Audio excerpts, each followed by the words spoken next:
En el capítulo de hoy conversaremos sobre los desafíos que enfrenta la región de Valparaíso en cuanto a la disponibilidad de agua para los productores agrícolas y ganaderos y cómo también las nuevas tecnologías y modelos hidrológicos avanzados están contribuyendo a mejorar la eficiencia del riego. Y para conversar sobre estos temas nos acompaña ya acá en el estudio Audrey Galó, subgerente de Recursos Naturales de Ciren, institución que recientemente ha desarrollado un programa de transferencia tecnológica para pequeños y medianos agricultores a partir de un estudio sobre infraestructura hídrica, degradación de suelos y oportunidades agrícolas de la región. Lo primero, muchísimas gracias por estar acá en Reporte Agrícola. Muchas gracias, Nacho, por la invitación. Bueno, partamos explicando el rol que juega Ciren, qué es Ciren y de qué se trata todo esto. Ya.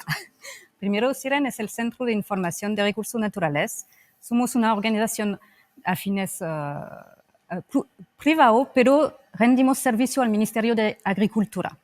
Así que desarrollamos proyectos para el Ministerio, pero también para gobiernos regionales u otros. Todo centrado en la agricultura. Eso, ¿y la gestión hídrica o no en nuestro país? Sí, por supuesto. Solamente la agricultura, o sea, en términos de suelo, de agua y de clima trabajamos. Perfecto. Y ahí hablábamos de un trabajo que han estado haciendo de transferencia tecnológica. ¿Cómo ha sido eso? ¿De qué se trata también todo este proyecto? Ese proyecto que hicimos en la región de Valparaíso se financió por el gobierno regional de Valparaíso, por supuesto, y fue un trabajo bastante largo. Empezó a fines de 2023 y recién se terminó. Y nos enfocamos en esta región por el problema que todo el mundo sabe hoy día, que es el problema de la escasez hídrica. Así que quisimos hacer como un diagnóstico de la fuente del recurso hídrico en la región, pero también quisimos saber cuánta la agricultura necesitaba de agua, porque al final la agricultura es lo que consume la mayor parte del agua en Chile. Así que teníamos que saber cómo estaba el sector agrícola para saber después cuánta agua íbamos a tener para el futuro. Y ahí, por ejemplo, ¿por qué Valparaíso? Porque claro, uno mira, ve el registro de los últimos años y son varias regiones que han tenido algunas complicaciones, pero ¿por qué Valparaíso? Justamente, Valparaíso es una región bien importante para el país en cuanto a la producción agrícola. Y como sabemos, hace como más de 10 años que está en una situación de escasez hídrica, donde le falta mucha agua, pero si bien le falta agua, vemos que hay cada vez más superficie agrícola. Así Perfecto. Que teníamos que saber lo que pasaba. A pesar de que había falta agua, seguía creciendo el campo. Ahí me imagino se encontraban con una dificultad. Sí, podemos ver que, por ejemplo, todo lo que es palto creció muchísimo en los últimos 5 años. La superficie de palto incrementó muchísimo, pero la disponibilidad del agua disminuyó. Así que hay un tema, y también había una presión muy alta sobre el suelo, porque es importante cuando uno habla de la disponibilidad hídrica, de hacer la parte de identificar la demanda de agua, que puede ser demanda de agua para consumo humano, industrial, eléctrico y todo eso, pero lo que es importante en la agricultura es la demanda de agua del suelo, del cultivo en sí mismo, cuánto necesita para crecer y producir. Así que tuvimos que hacer eso y estudiar el suelo, de cómo estaba el suelo en la región y cómo estaba utilizado, porque hay suelos que son aptos y otros que no son aptos para el cultivo. O sea, era una radiografía completa de lo que está ocurriendo. ¿Y quiénes son los beneficiarios directos, digamos, de todos estos diagnósticos que se pueden llevar? Los primeros beneficiarios son todos los servicios públicos que usan la información agrícola, o de PASA, CONAF, etcétera. También está el sector social, vamos a decir la sociedad civil, con la Junta de Vigilancia. Trabajamos con cada una de ellas, fuimos a terreno a hablar con ellos para ver el estado de la infraestructura de riego, todos los problemas que tenían. Y también están los municipios. Con ellos trabajamos en conjunto en cuanto a entregar capacitaciones tecnológicas y mejorar todo este tema para ellos. Esto es una línea hídrica y hortícola también, ¿no? ¿Y cuáles hallazgos también se han encontrado desde el punto de vista hortícola? Ya, del punto de vista hortícola, pudimos levantar toda la superficie hortícola que estaba en la región, que son más de 2.200 hectáreas. Y a través de catastro, que fue un catastro, o sea, la gente se desplegó en el terreno, cubrió toda la comuna y fue a tocar a la puerta, literalmente.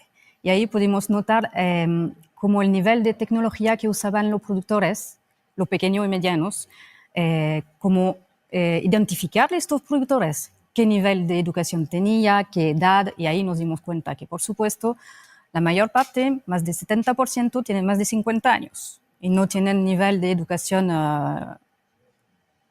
medio, Ya, perfecto, sí. medio.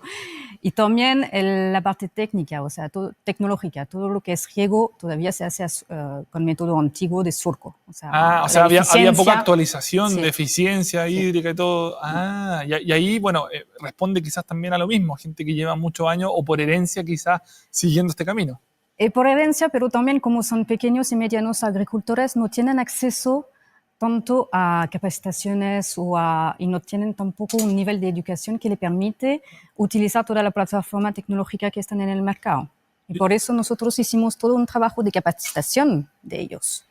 O sea, capacitamos a la gente de los servicios públicos, pero también los agricultores en cuanto a usar un mapa o cómo ver un mapa de su cultivo en un computador y también cómo manejar el dron. ¿Y cómo fue para ellos? Porque me imagino que también es un cambio en lo que están acostumbrados tanto tiempo a Sí, hacer, ¿no? era complejo por ello, pero estaban muy felices que nosotros llegamos con esta capacitación porque partimos de un nivel básico, o sea, Claro. mostrarle cómo funcionaba todo un lector un visualizador de mapa, un dron, de qué parte estaba, pero todos felices y todos pudieron manipular un dron y hacerlo volar. ¿Y se esperaban que fuera tan así? ¿O esperaban que quizá había un nivel un poco más... No sé si No, fue porque al sorpresa. final en la región hay diferentes niveles. Lo que hicimos al inicio tuvimos que levantar como un poco todo el tipo de persona que íbamos a encontrar. Es súper diverso. O sea, está por supuesto las grandes empresas Claro. agrícolas que tienen un nivel de tecnificación Mucho mayor. alto con probablemente. ingenieros que trabajan para ellos. Y por otro lado están lo pequeño mediano, que no tienen este nivel y para algunos solamente no le interesaba, pero la mayor parte estaban súper Que en interesados. realidad va de la mano con el poder de financiamiento también que puedan tener algunos de Sí. ellos. Y ahí, por ejemplo, este estudio, ¿cuánto suelo óptimo tenemos? ¿Se logró identificar más o menos un porcentaje? Sí, en la región de Valparaíso es muy bajo el porcentaje de suelo apto para cultivo. Es 17%, o sea, es súper poco. Y justamente haciendo el estudio y comparando con todo lo cultivo que hay, pudimos ver que hay muchos cultivos que están en suelo no aptos, como en laderas, etc. Claro, y ahí a nivel hídrico, aquí en Chile se ha hablado mucho de algunas ciertas cuencas que han enfrentado mayores complicaciones, Aconcagua, Petorca, ¿cómo se ha visto Sí. eso también?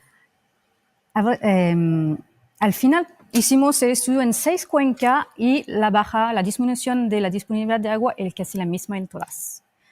En Aconcagua, Ligua, Petorca. Aconcagua, por supuesto, por su situación geográfica, es la que tiene más oferta hídrica porque tiene una cuenca mucho más grande y además tiene el aporte de glaciares en verano. O sea, por eso sobrevive el verano.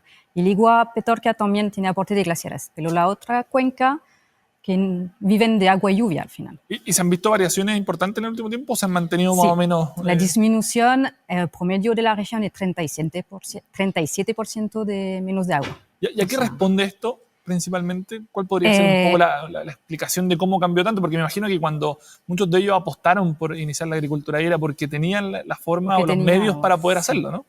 Por hoy ya por las precipitaciones principalmente. Si bien el año pasado tuvimos un año bastante como promedio en la cantidad de agua, no sabemos todavía para este año y para el próximo año. O sea, para tratar de tener como el estado de hace 15 años atrás, tenemos que ver un poquito más en el futuro. Bueno, y ahí era un poco lo que hablábamos antes fuera de cámara, de que dependiendo de la zona, donde la zona costera es la más complicada, eso era, ¿o no? Como Sí, si nos puede porque explicar un poco eso. al final la zona costera son zonas de secano donde no hay riego.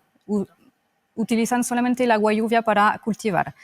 Pero como hay menos precipitaciones, van a tener que implementar infraestructura de riego para poder utilizar eso.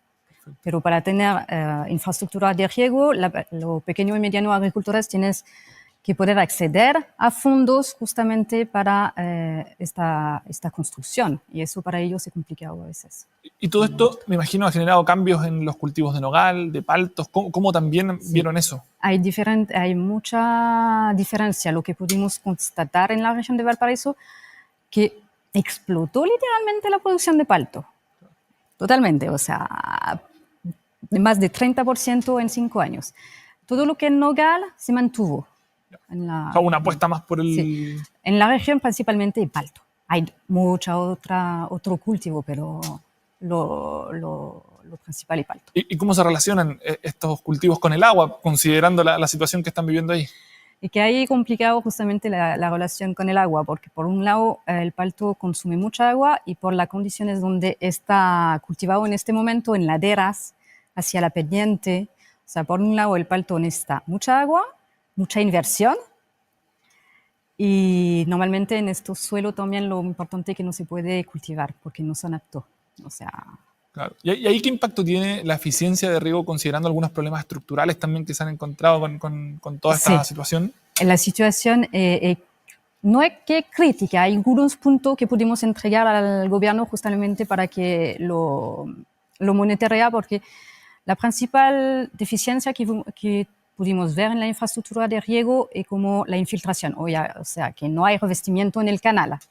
Pero por un lado, la infiltración a veces es bueno para recargar de acuífero, etcétera, etcétera. Pero no vamos a entrar en ese. Pero por otro lado, hay un problema que se pueden solucionar, que son, por ejemplo, derrame, que tapa un canal que impide que el agua fluya. Basura. Hay canales que están llenos de basura y que impiden, o sea, la eficiencia nula. Eso claro, responde más que nada Sí. no mantienen bien Exactamente. Ya. Y ahí, por ejemplo, ustedes están desarrollando mucha tecnología, con datos de Estados Unidos incluso, de un modelo hidrológico. Cuéntanos un poco también cómo funciona esto, qué se puede conseguir gracias también a estos datos que se están recogiendo. Lo que hicimos es usar dos modelos para agua superficial y subterránea para hacer un modelo integrado de la cuenca que nos permite ver cómo está el nivel, la situación del agua, pero yo creo que lo más importante lo que hicimos para la gente que le llega directamente y cómo esta capacitación en uso de dron. Además, pudimos adquirir 20 drones que entregamos al municipio. Perfecto. Y capacitamos a la gente del municipio para que justamente puedan después hacer un monitoreo o de la infraestructura de riego o de algunas plantaciones o si hay una plaga y todo eso. ¿Toda esta tecnología está en proceso de desarrollo todavía en nuestro país o ya se puede decir que está implementada y está formando parte? Totalmente implementada. Quizás falta llegar a lo que nos decía, un poco el más chico, el mediano. Exactamente, ese es el tema, llegar a los pequeños y medianos agricultores, ayudarlo en este proceso de modernización y de innovación. ¿Y cómo ayuda el tener drones, por ejemplo? ¿Qué permite, qué beneficios trae también para aquello? Básicamente es como tener, multiplicar sus ojos, porque permite visualizar una amplia superficie mucho más rápidamente que ir caminando con un auto. Eso para un dron básico con una cámara normal como óptica. Pero después hay diferentes drones con cámara distinta, con más caro por supuesto, pero que permiten identificar zonas con plagas, por ejemplo, y ahí poder enfocar el uso de fertilizante. También, pero básicamente eso, es como tratar de reducir los gastos y enfocar bien la gestión del agua, de los pesticidas, de los fertilizantes. O sea, ayuda a tomar mejores decisiones, por así decirlo. ¿Y ahí cómo fue implementarlo también? Porque me decía que, bueno, algunos lograron finalmente manejar los drones. ¿Cómo fue también llevar a cabo esta iniciativa? No hubo tanto problema, la gente estaba muy felices, estaban entusiasmados en poder aprender en eso. Así que hablamos después con varias comunas, hicimos un seguimiento, por supuesto, de la entrega y toda la comuna lo están usando en La Cruz en particularmente para ver justamente los problemas que tienen en infraestructura, para enfocarlo los gastos en reparar, en solucionar, apoyar a la Junta de Vigilancia, a los agricultores. Así bueno, y ahí también crearon un sitio web para aquellas personas, no sé si nos puedes contar un poco de eso, y también para cerrar, antes que se nos vaya el tiempo, lo que viene ahora también en términos de desafíos. Lo que hicimos es recopilar todos los resultados del proyecto y lo integramos en una plataforma que es de libre acceso, que es citavalpo.siren.cl, y ahí se puede visualizar todos los resultados. Hay reportes donde la gente puede identificar por comuna, por provincia, el tipo de suelo, si está apto o no, qué tipo de cultivo, está todos los resultados del catastro hortícola, todo eso está disponible en la web. Y lo que sigue para Siren es tratar de replicar este proyecto, porque hicimos una metodología que podemos replicar en otras regiones que tienen lo mismo problema, como en Coquimbo o en O'Higgins, Maule. Si bien nunca hablamos de la región del sur, igual están impactados por la falta de agua. Perfecto, extender entonces todo este monitoreo. Utre, muchísimas gracias por esta entrevista. Gracias, Nacho. Que esté muy bien.